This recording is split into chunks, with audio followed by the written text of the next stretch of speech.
So right now, Joe Biden's clearest path to victory in November seems to go through the middle of the country. Here's what it looks like. Biden wins Pennsylvania, Wisconsin, and Michigan, key battleground states in the Midwest. And if he does that, and wins the other states that usually go blue, it brings him to 269 electoral votes, just one vote shy of securing the presidency. And that's where Nebraska comes in. Nebraska is one of just 2 states that distributes electoral votes proportionally rather than winner take all. Meaning that even though it's a red state, it sometimes still gives one of its 5 electoral votes to a Democrat, as it did for Biden in 2020.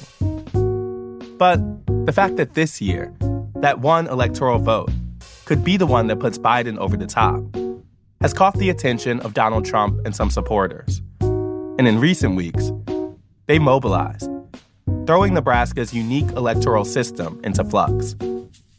Today, a story about the Electoral College, the power of right-wing media, and the fight over who gets a voice in our elections. From the New York Times, I'm Ested Herndon. This is The Run-Up.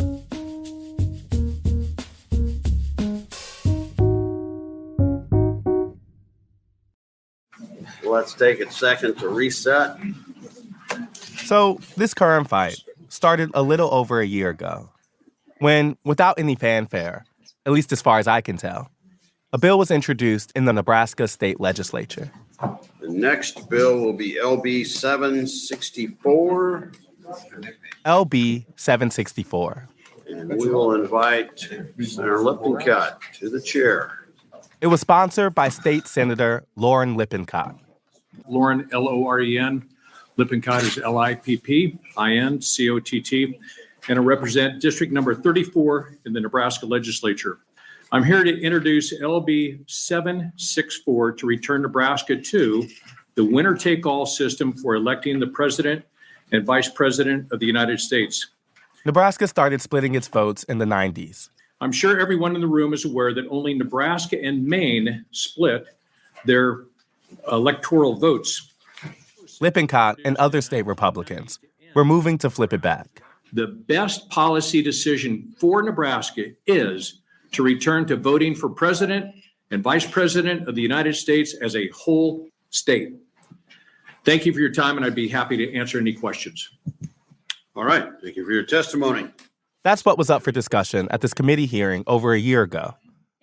Once Lippincott spoke, there was a discussion. And then we will reset for LB 364. The committee moved on to the next bill, and nothing happened. Lippincott's proposal didn't get voted out of committee. It just sat there until a week ago. What if I told you that Nebraska could deliver a single electoral vote to Trump in the next couple of weeks? It's completely in their hands. Let's do it. Let's act. When right-wing media figure Charlie Kirk got involved, in an episode of his podcast, he laid out the stakes.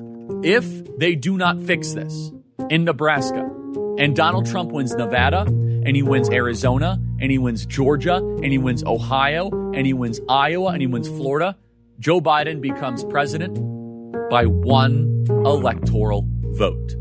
And again, Kirk is right about this. It's not likely, but not totally out of the question, that the one electoral vote in Nebraska could really matter, or even function as an electoral tiebreaker, and essentially determine the winner. We need every single Nebraska patriot, and heck, any patriot around the country, to contact Governor Pillen's office and to demand that this Republican conservative governor of the great state of Nebraska gets their act into gear and fixes this. This is not hard. Kirk called on his listeners to act. This shouldn't be this hard. It shouldn't take a 30-year-old talk show host and organizer who lives in Arizona to have to fly out to Nebraska. But you know what? Let's just get it done. Enough complaining. And all this went from nothing to something very quickly. This is how fast it moved. Kirk's episode went up on his website at 4:49 p.m. on April 2nd. By 5:48 p.m. on the 2nd, Nebraska Governor Jim Pillen had already put out a statement on X, offering his support for a winner-take-all system. He wrote, quote, I call upon fellow Republicans in the legislature to pass this bill to my desk so I can sign it into law. By 8:38 p.m. on the 2nd, former President Trump had shared the governor's statement on his Truth Social account, calling it, quote, a very smart letter. By 9:45 p.m., he'd put out another statement on Truth Social, writing, "Thank you, Governor, for your bold leadership. Let's hope the Senate does the right thing, Nebraskans. Respectfully ask your senators to support this great bill." And the very next day, the measure was being debated on the floor of the Nebraska legislature, which, by the way, has its own unique claim to fame. It's unicameral, meaning unlike the U.S. Congress, the Nebraska legislature only has one house. Every lawmaker is called a senator, and it's officially nonpartisan. Good evening, colleagues, and good evening, Nebraskans. Today, I stand before you, as many of our colleagues do, to discuss one of the cornerstones of our democratic process here in Nebraska, our unique system of apportioning electoral college votes by congressional district. Defenders of the current system did most of the talking. What we do in splitting the electoral votes in Nebraska is we create a greater opportunity for our constituents across the state to have their voice heard in the presidential process. And that is a really cool thing. It's been a thing of pride for a lot of Nebraskans, especially those in Congressional District 2, to say, we've had a part in, the presidential elections. That's what motivates people to get out to vote, and especially people from our community. It's hard, honestly, to get people to vote because a lot of times people don't feel as though their votes matter, or their votes are going to change things, because for so long, things really don't change, and things. They wanted to keep things the way they were. We don't have to bend over as a legislative body, a serious deliberative body, the only deliberative body in the state, because an incel tween tweeted something. And they weren't happy about the way this had all gone down. Toward the end of the debate, Senator Slama, you're recognized to open on your amendment. Thank you, Mr. President, and good evening, colleagues.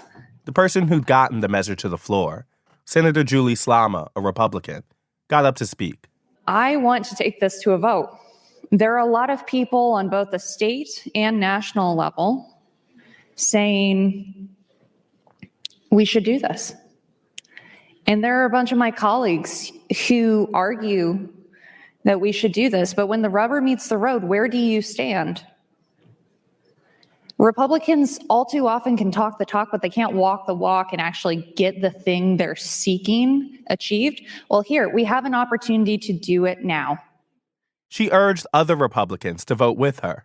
Just know, this vote, this is where you can walk the walk instead of just talking the talk. Thank you, Mr. President. But It's been a request for roll call vote, reverse order. Mr. Clerk. Senator Wishart. Voting no. Senator Wayne. Voting no. Senator Walls. Voting no. Senator Von Gillern. Voting no. Senator Vargas. when the votes were counted, Motion to overrule the chair fails. Mr. Clerk. the winner-take-all amendment was voted down on procedural grounds, which allowed state Republicans to avoid voting yes or no on the substance of the bill. Still, it seems MAGA Republicans are just getting started. Please welcome to the stage Turning Point Action founder and president, Charlie Kirk. And on Tuesday, Charlie Kirk held a rally in Omaha, which drew a crowd of several hundred, according to local reports. He delivered a message to the state's Republican governor. You guys have the power in this state, and I am confident that the governor is going to call into special session, and then we're going to have to work the members, and we're going to have to do all. We'll get to that.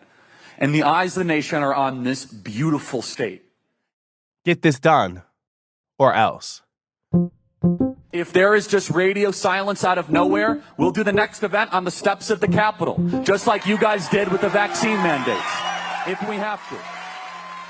And a few hours after the event ended, Governor Pillen made it clear that he'd gotten the message. Writing, quote, "Although it is now clear that winner-take-all cannot pass during the regular legislative session, I look forward to partnering with legislative leaders to moving it forward in a special session when there is sufficient support in the legislature to pass it." More after the break.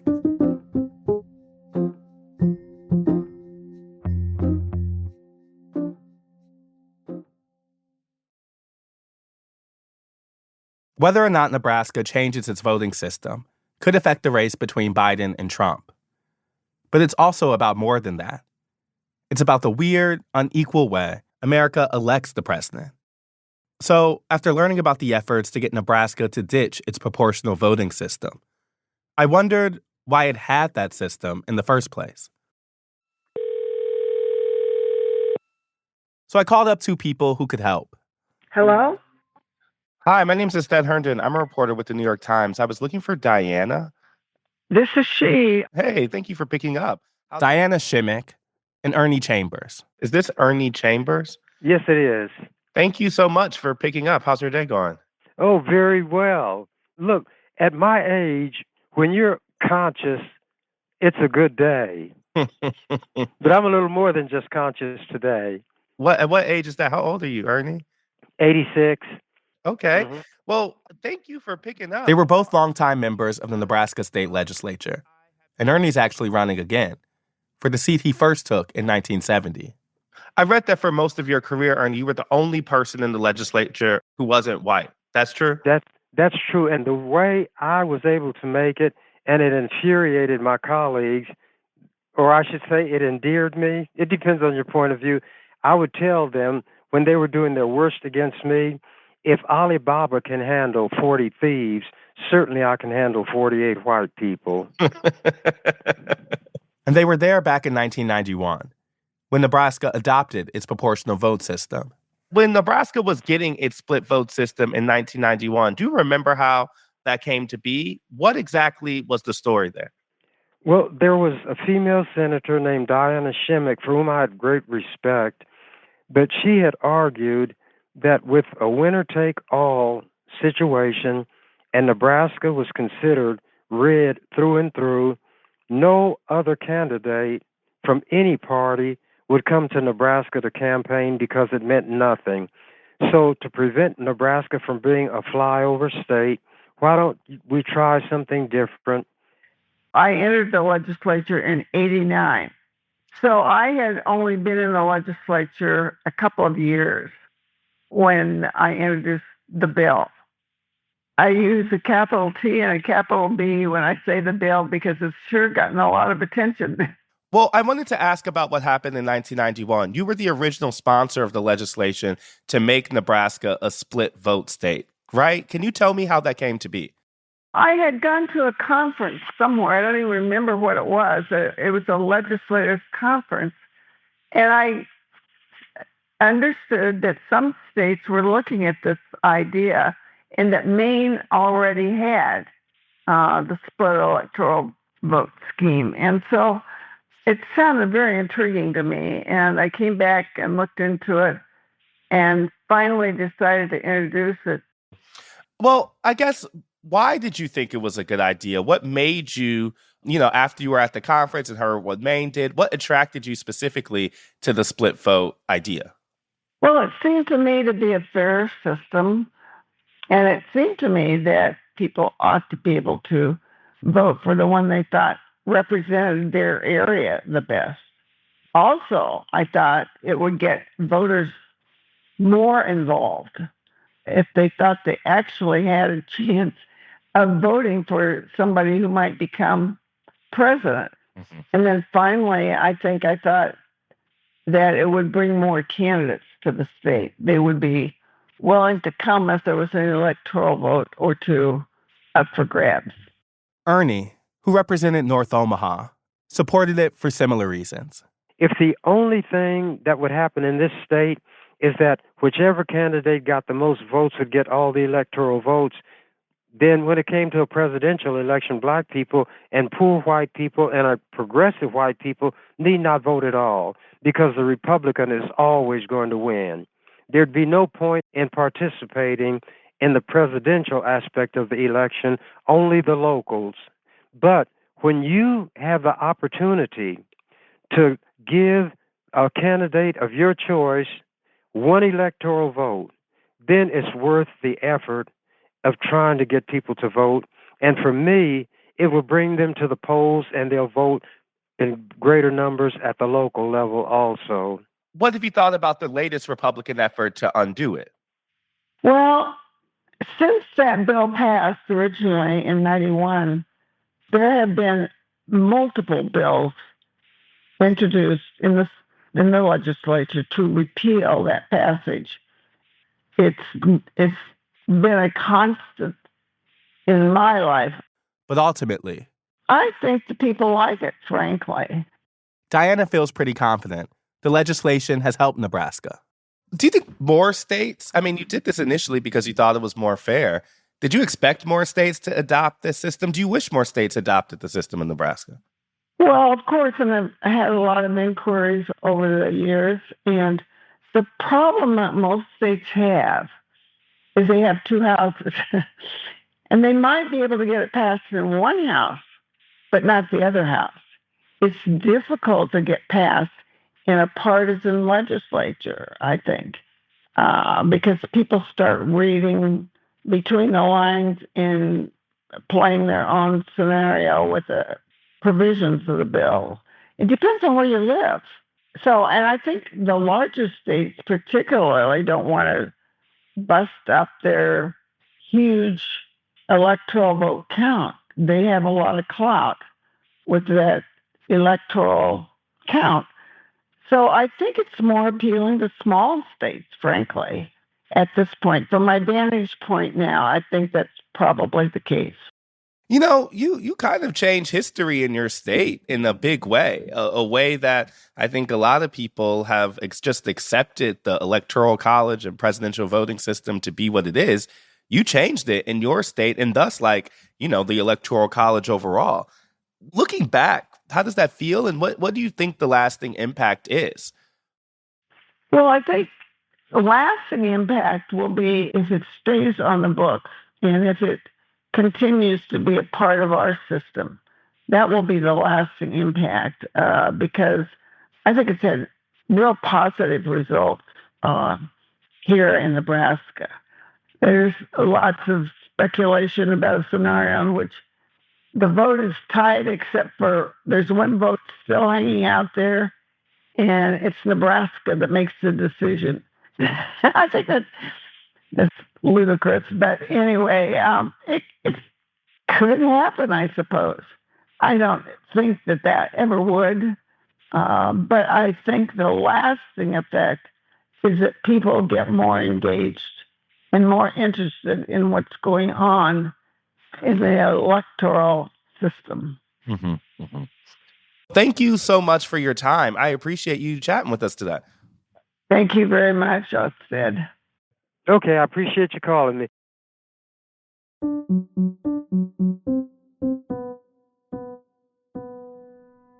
So, for Diana and Ernie, who helped put the proportional vote system into place, this is about fairness and representation. It's a way to help people feel like their vote matters, particularly Democrats in Omaha, who likely would otherwise be drowned out by the state's conservative majority. But I also wanted to hear how people on the other side were thinking about this, especially the lawmakers who had supported the change to a winner-take-all system. How were they thinking about Nebraska's political minority? And was this just in service of Donald Trump's reelection? Well, can I just first have you introduce yourself and tell me what you do? Well, my first name is Merv, M-E-R-V, like Merv Griffin, and my last name is Riepe, and that's R-I-E-P-E. I called State Senator Merv Riepe. We specifically wanted to talk to you because you were one of the people who voted for this winner-take-all measure, a bill that would change the way that Nebraska elects presidents. Can you tell me about that bill and why you ended up supporting it? Well, I'm a big fan of voting by legislative districts and awarding electoral college votes by district if states other than Nebraska and Maine would do likewise. If everyone would play by the same rules, I think it would be a great enhancement to our legislative process. But because they don't, it puts Nebraska and Maine at a disadvantage by putting at risk. And in Nebraska, it primarily puts the risk of Omaha, which is the second district, and it has been. It was lost to President Obama and was lost to candidate Joe Biden. It's known as the blue dot in the election world, and there was fear that it might get down to that one particular vote, which could determine who would be the next president of the United States. And so it was honorable on Nebraska's side, and I think they did the right thing when they went to each district getting one vote, and then they had two at large. But no one else saw the virtue of that, and so it was a well-meaning effort that put us at a disadvantage, in my opinion. What do you mean there by risk? Like, I get what you're saying, that it does create the possibility that this one congressional district could, as it did last cycle, back someone different than the state overall. But why is that necessarily all that bad? Well, Nebraska is a conservative state. If it makes a difference in who gets elected president, that's an incredibly big difference. Mm-hmm. You're saying that because of the possibility that this district could have outsized impact, and because this district trends less conservative than the state overall, then what? I guess I don't get what the end of that sentence is. Like, why isn't it just that the people of that district, are having their voices heard or whatever they say? Let's turn it on its heels. In California, if you took it by district, California is not going to get all Democrats unless Definitely. it's so. Same story here. The Omaha area is what I would call a very purple district. And so that one vote could swing the entire election. And if the other states aren't going to play by the same rules, Nebraska shouldn't either. We had heard some possibility about the governor maybe calling a special session. Do you think he has the votes? He stands a very good chance of having those votes. Now, it depends upon how strong he feels about it. And quite frankly, to call a special session, the story that I have heard is that it's about $100,000 to call a special session. Mm. So whether he wants to spend $100,000 that way or not, I do not know. I wanted to ask, to be clear, you at this point, you want Nebraska to change to a winner-take-all system, but overall, you are supportive of a proportional vote system if other states had it. Exactly right. If other states would go to the same system that Nebraska and Maine have, I think it would be a better system, because I am not a fan of the popular vote. I think the Electoral College has merit, but I think it would be better served and closer to the people if they had it however the district went. That is what would dictate in every state how the Electoral College vote would go for that district. Mm-hmm. So your problem in terms of Nebraska system isn't the proportional vote. It seems to be partially because of how Omaha is voting, the fact that that might give an electoral vote to a Democrat. Is that the issue? Well, mine is consistency, regardless of, if it's just unfair for Nebraska, because there's no guarantee that the Democrats, in this case Biden, will get that electoral vote. We'll know that right after the election, but it will be a close one in the second district. Mm-hmm. But let's say this election does, for some crazy reason, come down to the second congressional district in Nebraska. I guess I'm wondering, why is that so bad? Like, that's literally the rules, right? Well, it all comes down to making a sports analogy here. If we're playing soccer, and we all need to work by the soccer rules and not have two states, Maine and Nebraska, that are playing by some other rules. that are just inconsistent. Now, do I want a national legislation that says all states will go by congressional districts? Yeah, I would certainly entertain that, but it's not going to happen, I don't believe. But all I want to do is I just want a fair deal. You know, in learning about this story, I think about Nebraska's unique unicameral state legislature. I think about this unique proportional vote system. And it seems as if both of those were kind of born out of an idea that folks should have like a kind of like local democracy, work together, direct democracy implications. Is that why these things came to be in the first place? Am I reading that right?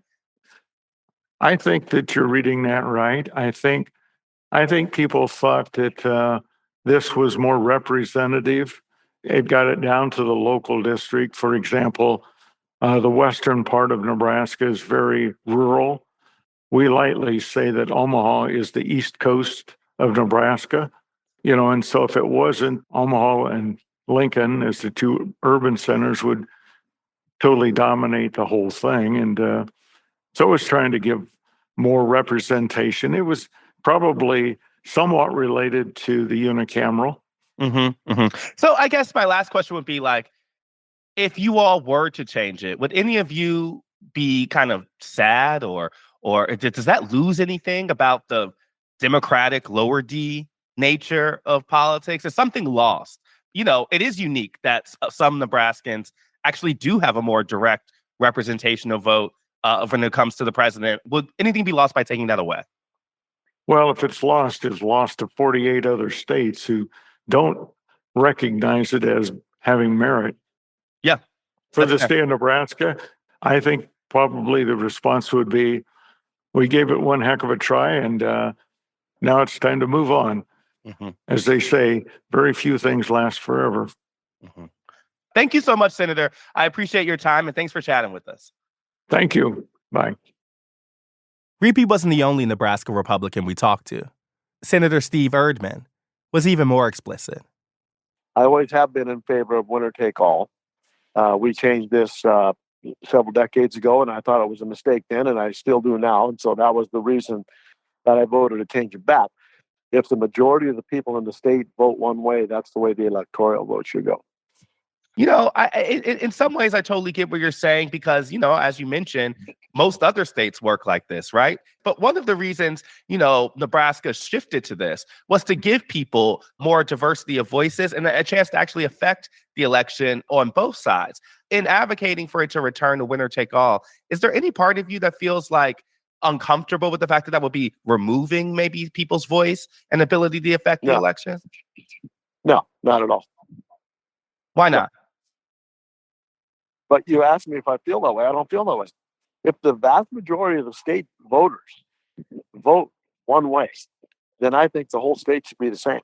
So I'm totally in favor of WTA, and I'm not taking into consideration that it's not considering those other votes. I think the majority rules. I get what you're saying in terms of like the proportional vote in the Electoral College causes an artificial sense of power from the minority. I guess I'm saying, isn't that how some folks argue government should work? Like people in the minority should also get to have voice. I guess I'm saying, does that come into your perspective in any way? Yeah, they have their voice. And once you've shared your opinion and then we vote and then the majority rules. That's it. That's plain and simple. No, those may be your opinions. You asked what mine was, and mine is what I said it was. Not changing. Cool. I only asked the kid to push to clarity. So you've been clear, and I appreciate your time on that. What was your reaction when you heard Charlie Kirk and Donald Trump weigh in on this issue last week? Well, I thought it was appropriate. I think the issue is this. If we come down to Nebraska's one electoral vote deciding the issue, we got greater problems than WTA in Nebraska. What do you mean? Can you be more specific? Well, I mean, if Donald Trump doesn't win this thing hands down with a guy like Sloppy Joe, I don't know if we'll ever get a fair and true election again. It's quite obvious that the country's going the wrong way. And anybody with any kind of common sense at all would say that they agree with me. I don't know how anybody in their right mind could vote for another 4 years of Joe Biden. And so that's my situation. That's my opinion is, if it comes down to this one electoral vote, But we got far greater problems in this country than I thought because people don't understand the reality of what's happening. So if you're Charlie Kirk or President Trump, it seems like the pressure point now is the special session. Yeah. Well, here's what I think happens. All right. Mhm. I think this publicity that they're giving to WTA is important in this regard, because if we have a special session, the education process and the information that they're going to distribute is important. And so consequently, when they come and they talk about the reasons why we need WTA, all of a sudden that becomes front and foremost in people's minds. And if we get ready to do a special session, if that's what we do, that education or that publicity is not wasted. It's very good information to have in the public's view so that they understand what we're trying to do. So even though we may not get it in these last 4 days, I think that still brings it to the forefront for people to consider why we're doing it. Mm-hmm. You're saying it still pushes it into the consciousness, and for you still think that education's good. Yeah. Oh, yeah. Yep. Cool. Yep. Thank you, Senator. I really appreciate your time. I had a guy tell me once, all publicity is good publicity, even bad publicity. Was that guy Donald Trump? It sounds like him. No, it was sad. It was Ben Sad. So as of Wednesday morning, Plan A for the Biden campaign to secure 270 electoral votes is hanging on by a thread. Governor Pillen is willing to call a special session if legislative leaders can deliver the necessary votes. Meanwhile, more and more Trump allies are joining Kirk's cause, including Nebraska Republican Don Bacon, who represents the 2nd Congressional District and voiced his support this week. The Republicans aren't hiding it. This effort is pure politics and a desire to help Trump in November. But considering Nebraska is the outlier, and almost every other state votes the same way, this doesn't seem like another story of voter disenfranchisement. This seems more about the electoral system itself. The small number of people in battleground states who get all the attention in presidential politics. And people like Diana and Ernie, who once sought to expand that number. Because, at least for now, the voters of Omaha are the outliers. They have a real say in our presidential election. And that's more than most of us.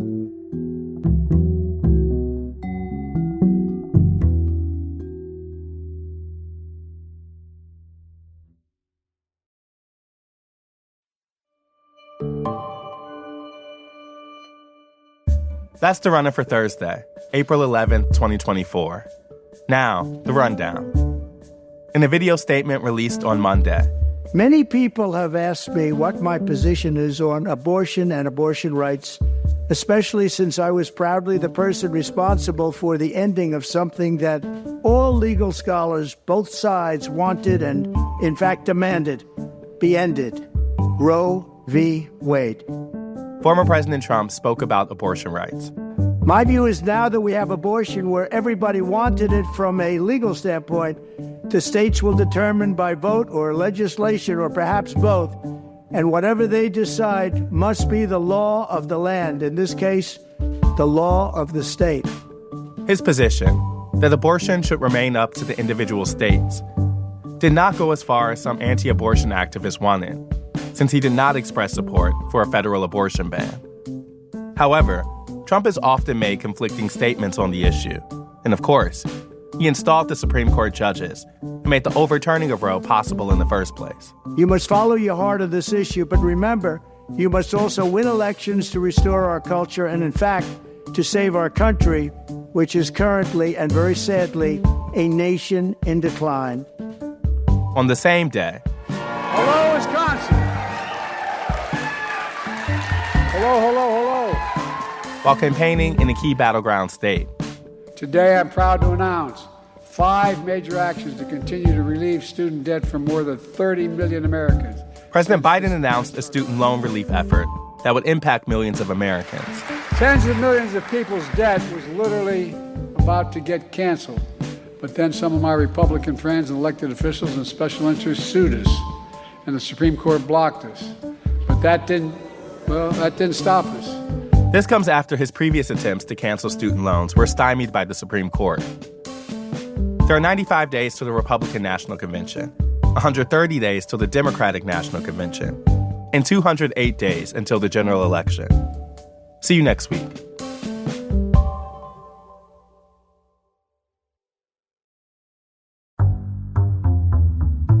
The Run-Up is reported by me, Ested Herndon, and produced by Elisa Gutierrez, Caitlin O'Keefe, and Anna Foley. It's edited by Rachel Dry and Lisa Tobin, with original music by Dan Powell, Marian Lozano, Pat McCusker, Diane Wong, Sophia Landman, and Elishaba Itu. It was mixed by Sophia Landman and fact-checked by Will Peischel. Special thanks to Paula Schumann, Sam Dolnick, Larissa Anderson, David Haufinger, Maddie Masiello, Mahima Chablani, Jeffrey Miranda, and Elizabeth Bristow. Do you have questions about the 2024 election? Email us at therunup@nytimes.com. Or better yet, record your question using the voice memo app in your phone. That email again is therunup@nytimes.com. Thanks for listening, y'all.